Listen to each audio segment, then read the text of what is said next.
Bincang Bersama. Halo Smart Listeners, berjumpa lagi dengan Tasya Rustama di kebersamaan kita kali ini dalam Bincang Bersama. Kita bertemu dengan sosok orang yang luar biasa sih Smart Listeners. Pengalaman hidupnya keren banget dan ini pastinya menginspirasi Anda dan Anda perlu tahu dan ambil sari-sari inspirasi di kehidupannya. Saya sudah bersama dengan Swan Kumarga atau akrab disapa dengan Oma Swan.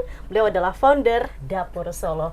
Halo Oma. Halo Tasya, kita ketemu lagi.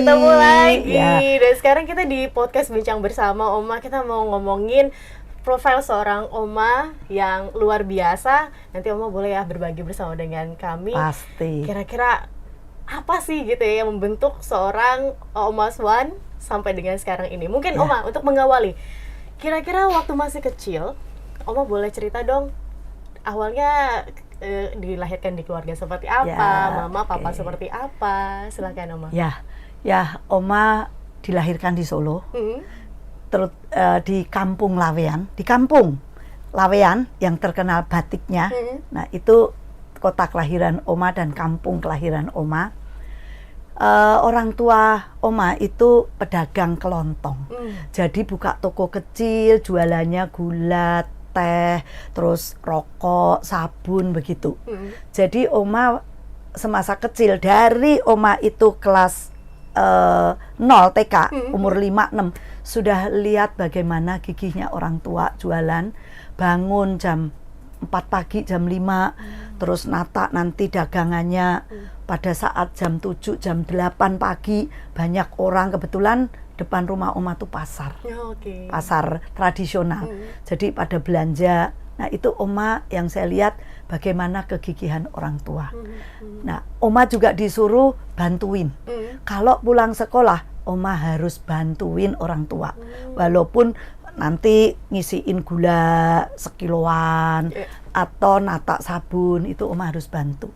Jadi zaman dulu tuh nggak ada anak yang mainnya gadget. Jadi harus benar-benar bantu orang tua untuk dapat uang jajan. Kalau nggak dikasih uang jajan. Jadi mau nggak mau ya Oma? Mau nggak mau. Berarti dari kecil banget SD mungkin ya? Atau TK malah? SD udah mulai membantu orang tua. Gitu. Nah keluarga Oma 5, jadi 4 bersaudara. Ayah saya meninggal pada saat SMP. Oma SMP kelas 2, adik saya yang paling kecil baru umur 1 tahun. Jadi saya juga melihat bagaimana ibu saya sampai kurus karena ada 5 anak yang mesti ditanggung dengan membesarkan cuman jualan kelontong. Nah di situ Oma berjanji dalam hati, saya harus cepet-cepet selesai SMA, mau kerja, terus bantu orang tua. Tapi ibu saya nggak mengizinkan, saya harus kuliah. Sedangkan kuliah biayanya adik-adik saya masih banyak. Saya cuman bilang, izinkan saya kuliah yang paling gampang perhotelan. Waktu itu perhotelan pariwisata kan gampang, cuman 3 tahun. Habis itu 1 semester aja bayarin saya kuliah, saya akan cari duit sendiri untuk biayain kuliah saya, dan selanjutnya adik-adik saya biar bisa sekolah.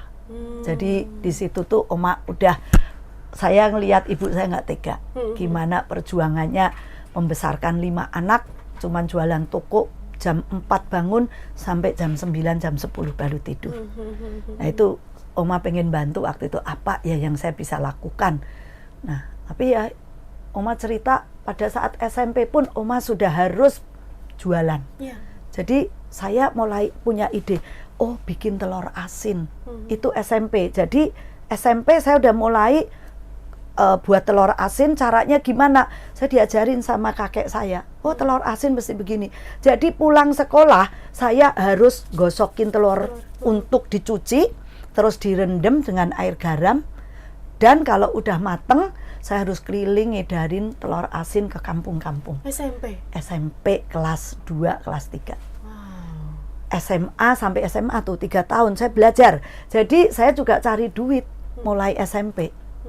Karena ya saya pengen membantu, pengen dapat duit sendiri.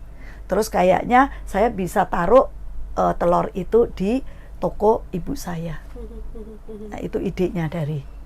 Sampai akhirnya SMA saya lulus, saya bisa kuliah di Bandung, di NHI, perhotelan. Sambil kuliah saya juga jualan. Karena saya udah janji 1 semester bayarin. Setelah 1 semester saya jualan apa sambil kuliah? Dagang batik.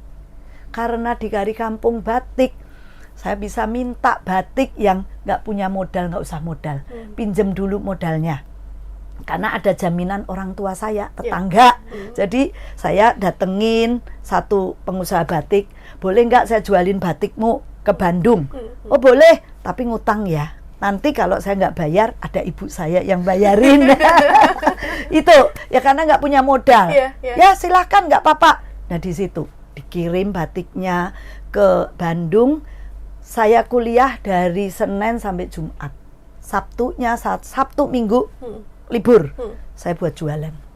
Jadi saya ngedarin batik itu ke Bandung, ke daerah Pasar Baru, terus ke daerah Kebon, pokoknya Pasar Baru dan sekitarnya. Bahkan saya jualinnya sama siapa? Teman-teman saya dan dosen-dosen saya. Karena pada saat saya sekolah, saya bawa tuh batik-batik. Kalau istirahat, saya gelar batik saya. Jualan mau nggak? Daster lah, spray. Sampai ada satu dosen yang mungkin kasihan sama saya. Kamu kok sekolah bawa batik? Saya buat biaya ongkos kuliah saya. Saya terus terang, saya nggak malu. Kita bukan anak orang kaya, padahal teman-teman saya semua anak-anak pejabat. Ya udahlah, anak pejabat. Mereka enak sekali. Duit ada, saya harus pada saat istirahat saya jualan. Saya tawarin ke dosen-dosen saya, kamu mau jualan atau bahkan ada mau jualan atau mau sekolah? Dua-duanya, sekolah sambil jualan supaya dapat duit buat bayar sekolah. Saya langsung bilang begitu. Ya kita terus terang aja, memang itu kondisi. Akhirnya ada satu dosen yang simpatik, kamu nanti jual ke teman-teman saya ya, arisan-arisan. Oh terima kasih Bu. Ya udah kamu kirim, nanti ini ibu bantuin. Itu kalau kita nggak malu pasti ada jalan. Wow, Oma, saat itu seorang gadis kecil dari desa, dari kampung, kan ke kota. Bandung itu kan saat itu kan kota besar kan. Apa yang orang tua tanamkan, Oma? Mindset apa yang orang tua tanamkan ke Oma sampai Oma tuh nggak malu dengan itu semua? Apalagi kan teman-temannya kan orang-orang pejabat. Bener, anak-anak pejabat. Akan sakit itu kan ya Oma, kan akan gengsi begitu kan kalau anak sekarang kan. Mindset apa yang ditanamkan ayah dan ibu saat itu? Mindset itu orang tua saya tidak pernah memberi kata-kata ya petuah, tapi dari sikap hidup. Jadi bagaimana orang tua mau menghidupi kita supaya kita bisa sekolah, supaya kita bisa hidup, dapat kehidupan yang layak. Itu adalah mindset yang kalau gitu saya harus contoh orang tua saya. Jadi orang tua itu kita nggak usah banyak nasehatin anak, tapi berilah contoh yang positif kepada anak dan anak akan melihat. Buat anak yang benar pasti dia akan merasakan, orang tuaku udah kayak begini, masa saya akan hidup sembarangan. Itu. Nah, itulah ya keberhasilan kita juga dari mindset kita gitu kan. Nah, saya dari situlah saya lihat ibu saya berjuang begitu. Jadi saya juga termasuk pejuang. Baik, sudah dari kecil jualan begitu ya Oma. Apakah ini juga yang membuat Oma akhirnya membuat sebuah usaha itu kan, yang akhirnya bisa besar sekarang menjadi usaha restoran Dapur Solo. Awalnya gimana Oma? Mulai usaha waktu saya kuliah macam-macam loh. Nggak cuman batik. Kalau batik sepi saya jualan jamu. Banyak. Jualan buku. Waktu dulu ada satu ensiklopedi yang mungkin Tasya nggak kenal lah, 3 raksa. Saya tahu itu jualan. Pokoknya apa aja yang mendatangkan duit, halal dan enak dimakan, saya jalanin. Gitu. Terus pada saat saya selesai kuliah, saya bekerja.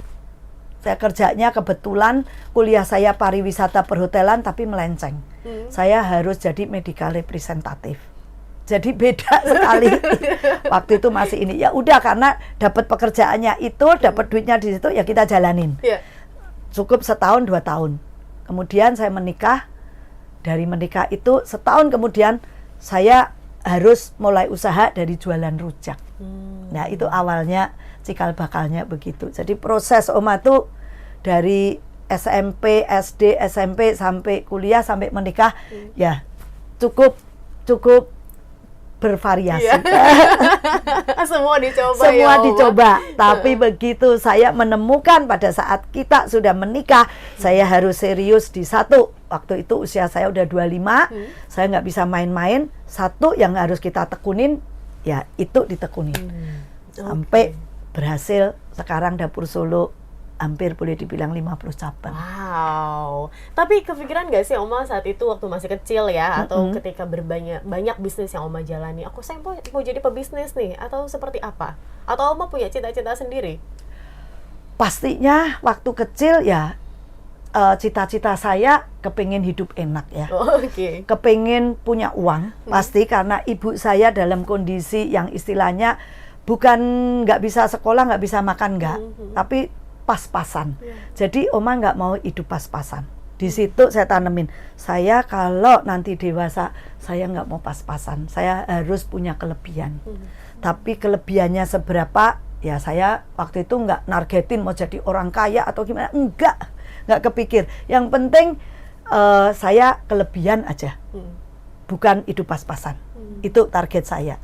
Nah kelebihannya gimana? Ya kebetulan jalannya tuh ada aja. Jadi kalau kita mau ada satu kehidupan yang positif, pastinya di depan itu jalan itu step by step. Kayak kita harus naik tangga. Nggak mungkin kita naik tangga tiba-tiba di atas.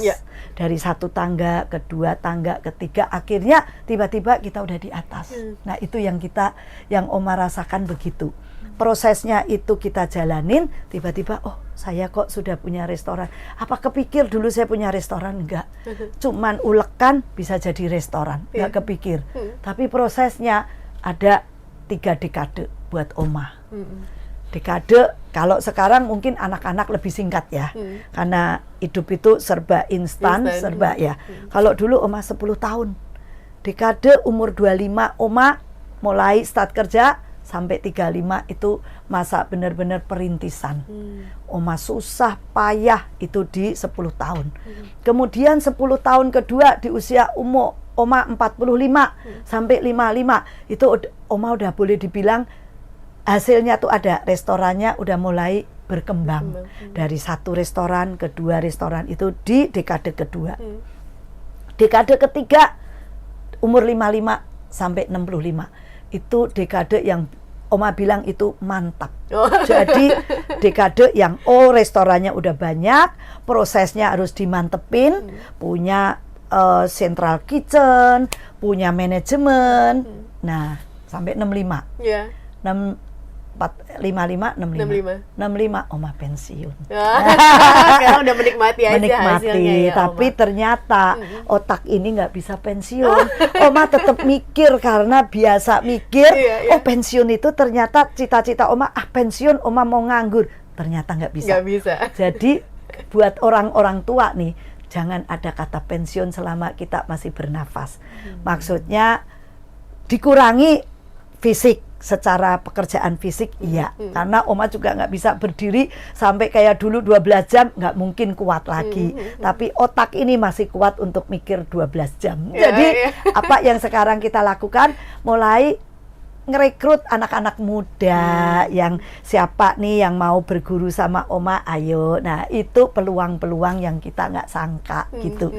Nah barusan juga lucu, Oma ke New Zealand, kebetulan ada anak muda yang kita kenal, mereka itu kebetulan tadinya chef, terus Oma kenalin biasa karena Oma seneng bergaul, dimanapun itu jadi teman Oma. Nah kebetulan anak muda ini nanya ke Oma, Oma saya gimana ya mau pulang Indo atau di sini, padahal saya baru dapat PR. Lah kalau umur 24 baru dapat PR, ya fight dulu di negara orang. Gimana masa baru ini terus kayaknya melempem mau pulang gitu, cemen amat. Fight dulu di negara orang. Kalau nggak berhasil, nah berarti ya kamu harus pulang, tapi targetin berapa tahun harus berhasil. Akhirnya ngomong, tiba-tiba kepikir, ayo kita buat sesuatu gitu. Nah, jadi nanti klop gitu ya, jadi klop gitu. Dan saya lihat, oh karakternya anak muda ini harus baik. Terus dia harus keluar modal juga. Kalau anak muda usaha nggak keluar modal juga jangan. Itu nanti nggak ngabis-ngabisin modal orang tua. Gitu. Jadi sakit sama sakit gitu loh. Nah, akhirnya klop ya. Tunggu tanggal mainnya, nanti ada kejutan. Siapa tahu kita berhasil di negara orang. Amin, Oma. Itu harapannya. Jadi ya, harus punya harapan. Kalau usaha sesuatu harus berhasil. Siapa tahu, kita kan nggak tahu. Tapi kalau nggak berhasil, minimal kita mencoba. Tapi kalau kita punya optimisme, nggak mungkin deh suatu usaha nggak berhasil. Minimal eksis. Ada gitu ya. Seenggaknya untuk pengalaman hidup juga ada gitu ya, Oma. Dan jangan rugi. Usaha itu jangan, oh kalau rugi gimana? Optimis, jangan rugi usaha itu. Upayakan supaya untung. Kalau usaha rugi, mendingan tidur. Makanya diusahain agar untung. Iya, pastilah. Oke, Oma akhirnya tahu bahwa ini jalan saya begitu di dunia kuliner. Apa yang membuat Oma berpikir demikian? Begitu Oma melihat untungnya memang di kuliner, Oma bisa mendapatkan uang dari kuliner, ya itu. Usaha itu apa sih yang dicari? Ya uang lah, untung. Kalau rugi ya pasti nggak mau kan? Nah begitu, kok untung di kuliner, fokus. Oma mulai fokusin. Kuliner banyak macam anak muda sekarang. Mau kuliner ikut-ikutan, kuliner barat, kuliner minuman yang banyak sekarang cabang, kekinian. Nah tinggal bagaimana kita menemukan sesuatu itu, passion itu kita harus menguasain. Jadi kalau Oma menguasainya apa? Makanan Jawa, karena lidah Oma terbiasa dengan makanan Jawa. Terus tahu gimana prosesnya makanan Jawa, ya Oma fokus di situ. Jadi buat anak-anak muda atau smart listener yang mau berbisnis, coba deh kulik apa yang memang passionnya. Karena passion kan beda-beda gitu. Yang orang Padang mungkin ahlinya makanan rendang, ya kulinernya rendang yang harus diikutin. Jangan orang Padang mau kulinernya masakan Jawa, rasanya udah beda. Demikian juga Oma loh, bikin rendang bisa, tapi rasanya rendang rasa Jawa. Rendang Jawa ya. Itu yang keunikan Apalagi negara Indonesia ini kepulauan, banyak aneka ragam budaya dan ciri khas kekulineran tuh masing-masing punya otentiknya. Nah itu yang dikulik buat smart listener. Jangan ikut-ikutan. Jangan gitu. ikut-ikutan ya. Saya mau fokus nih Oma ke masa dimana Oma menjadi seorang ibu, wanita, tapi juga pengusaha. Ini kan nggak mudah ya ketika menjalaninya. Boleh dong cerita Oma gimana caranya menyesuaikan itu semua? Karena gini, banyak wanita yang nggak bisa mengatur itu semua. Either entah anaknya yang terlantar, atau justru keluarganya terlantar, atau bisnisnya justru yang jadi terlantar. Gimana Oma menyeimbangkannya? Waktu kan sama ya, semua waktu tuh 24 jam. Bagaimana kita ngatur waktu, ya kita yang menentukan sendiri. Tugas saya adalah, yang pertama saya punya anak, otomatis anak itu harus diurusin, harus anak tuh dijadikan lah. Maksudnya dijadikan tuh harus sekolah jadi, sampai nanti menikah gitu. Itu tugas tanggung jawab ibu. Nah, yang kedua, saya usaha. Saya harus jadiin juga usaha ini jangan rugi dan untung. Tapi ngatur waktunya memang nggak mudah buat ini, karena seorang wanita itu fokusnya harus masak, nyediain makanan keluarga, ngatur. Tapi ada kok sela-sela yang kita bisa atur. Pada saat anak saya sekolah, saya antar dulu sekolah. SD, TK, SD, SMP, SMA. Itu tugas saya, nganter sekolah dan jemput. Itu harus. Ya udah saya anterin, begitu anak sekolah 4-5 jam, saatnya kita mulai usaha. Mikirin usahanya. Pada saat jemput anak sekolah, anak di rumah bikin PR, saya bisa berbagi tugas dengan suami. Jadi saya libatkan suami saya untuk PR anak, tolong kamu yang ngajarin anak ya. Jangan aku lagi, karena saya juga harus ngurusin, mempersiapkan besoknya jualan, harus menyediakan prepare untuk besok. Jadi ya kita berbagi tugas sama suami. Tapi kalau masak, suami kerja, ya kita harus menyediakan makanan untuk masakan rumahannya harus kita. Nah, jadi itu berbagi boleh dengan suami. Yang kita nggak bisa, kadang-kadang saya ingat sekali pada saat Minggu saya waktu itu harus kerja, banyak pesanan, anak minta rekreasi, ya suami saya yang suruh, udah ajak ke Ancol deh, sono. Nah, suami yang akhirnya ya anak saya pastinya dekat dengan bapaknya daripada ibunya, karena ibunya cukup sibuk. Gitu. Mendelegasikan kira-kira apa yang tidak terpegang ya, nggak semuanya kepegang karena pasti. Ya Oma, akan stres sendiri kalau misalnya semuanya mau kita pegang. Betul, begitu. Mungkin nidurin anak ya kita kalau misalnya pas siang kita bisa ya kita tidurin, tapi malam ya biarin sama bapaknya. Kita mempersiapkan besok, apalagi nih pesanan-pesanan kan namanya makanan kita harus urus. Pada saat itu kan juga belum banyak kita bisa pakai karyawan ya, jadi masih kita usahakan sendiri.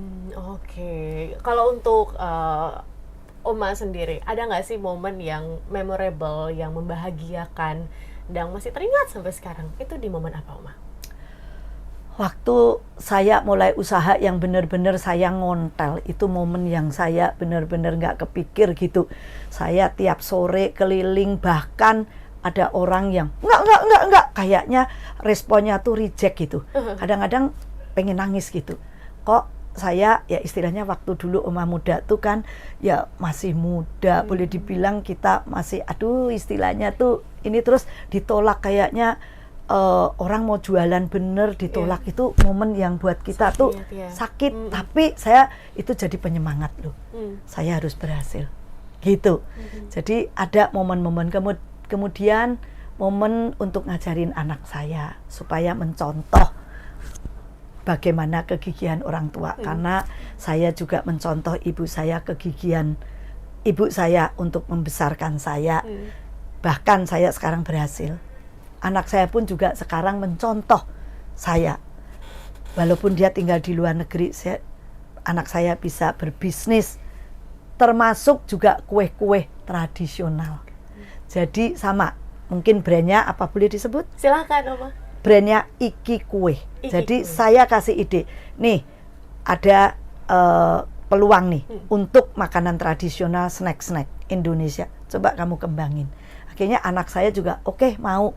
Nah, kita tata, kita ajarin untuk ini. Tapi kesulitannya ya biar dia yang merasakan sendiri. Jadi kita juga jangan terus anak itu kita suapin terus, kita cekokin, akhirnya mereka nggak merasakan gimana pahitnya cari uang, susahnya. Tapi kita kasih jalan, kalau mereka mengalami kesulitan, biar mereka juga diskusi, gimana nih mesti ini. Kita kasih jalan keluar aja, tapi biar mereka yang melakukan sendiri.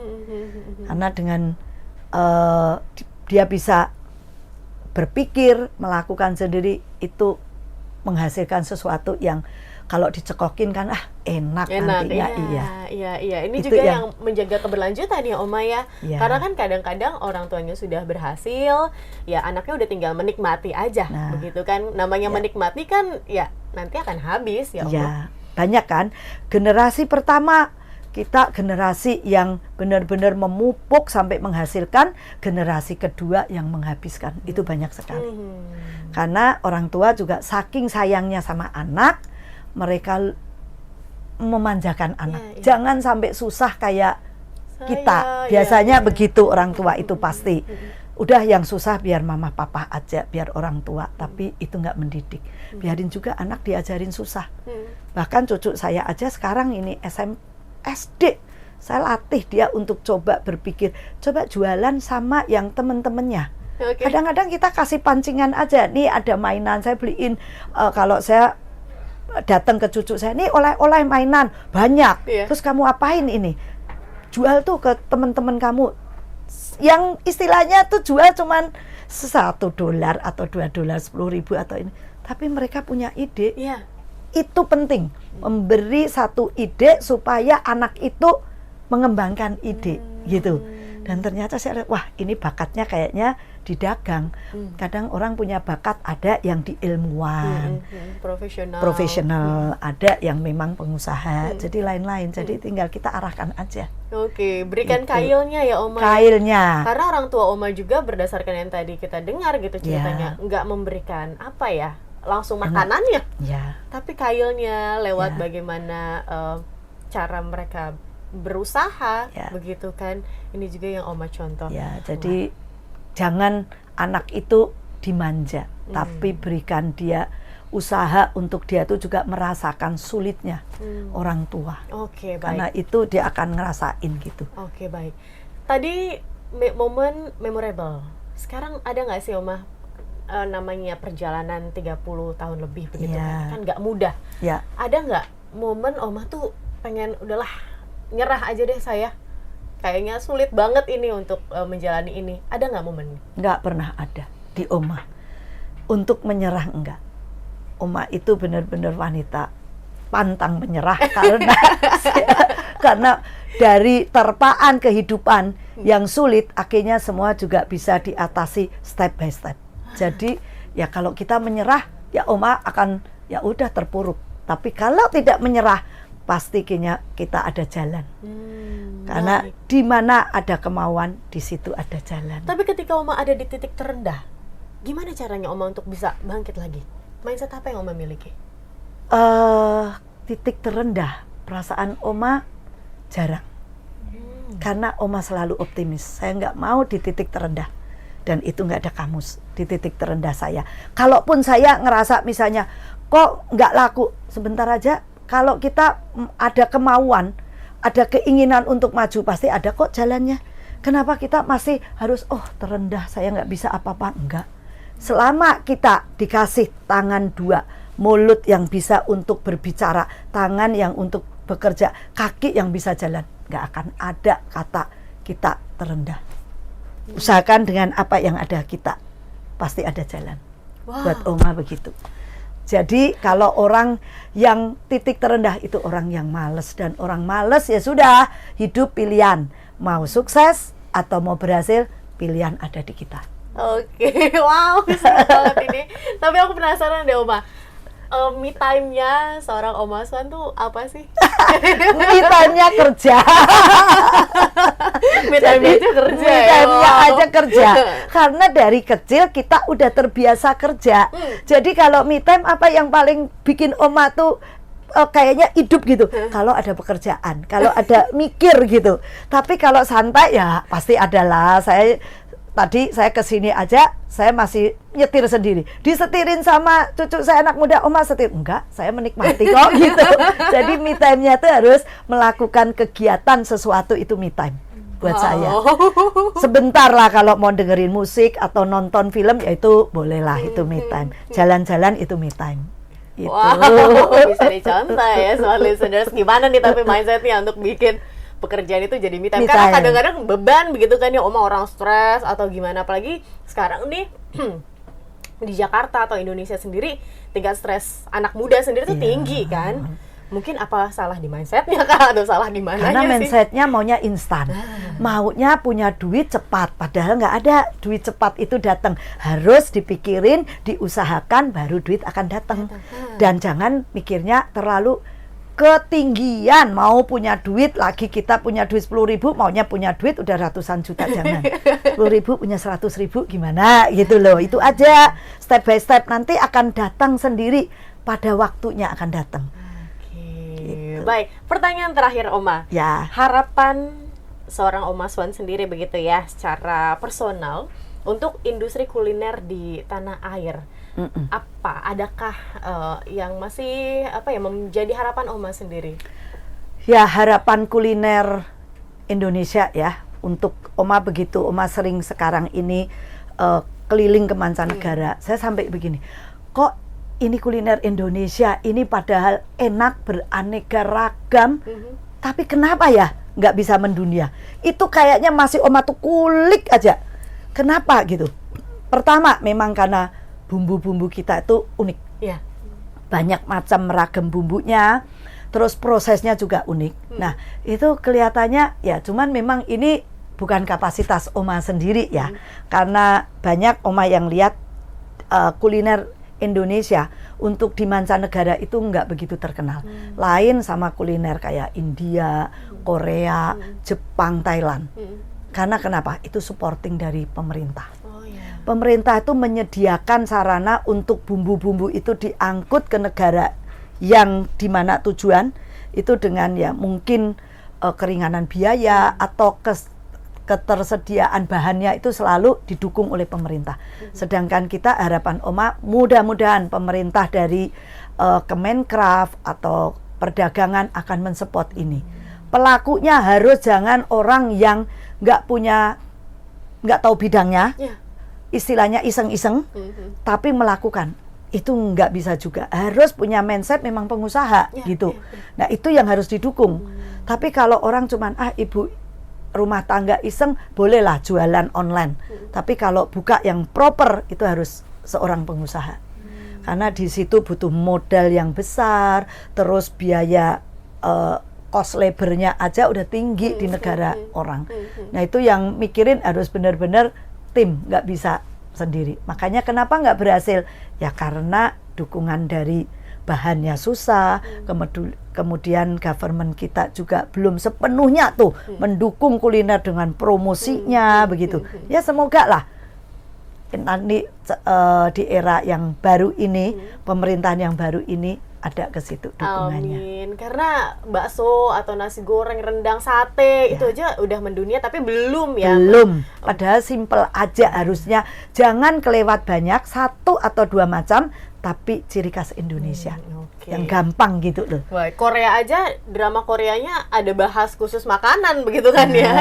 Semoga kita juga bisa mendunia lewat tayangan-tayangan. Jadi sisipkan makanan, kemudian banyak hal yang bisa dilakukan. Jadi ini sinergi. Sinergi ya. Nggak bisa pelakunya dari individu, tapi ini dari government-nya harusnya mendukung, individunya juga semua bergandengan tangan baru kita bisa mendunia. Oke, Oma, terima kasih banyak untuk insight-nya.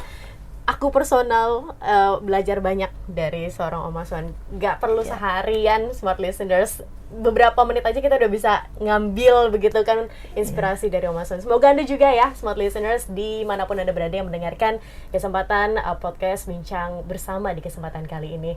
Oma, kita nantikan perbincangan-perbincangan lainnya ya. Ya, mudah-mudahan kalau Oma bisa berbagi pengalaman dan ilmu Oma, ya apa salahnya, saatnya kita berbagi. Terima kasih Oma, dan terima kasih juga smart listeners untuk Anda yang sudah bergabung. Ini akhir dari podcast Bincang Bersama di kesempatan kali ini. Pastikan Anda dengarkan podcast yang lain ya. Kami juga ada podcast Smart Career, ada juga podcast Smart Business, dan Bincang Bersama lainnya bersama dengan tokoh-tokoh menginspirasi lainnya. Dan akhir kata, saya Tasya Rustama dan Oma Swan. Kami pamit undur diri. Terima kasih dan sampai jumpa. Bincang Bersama.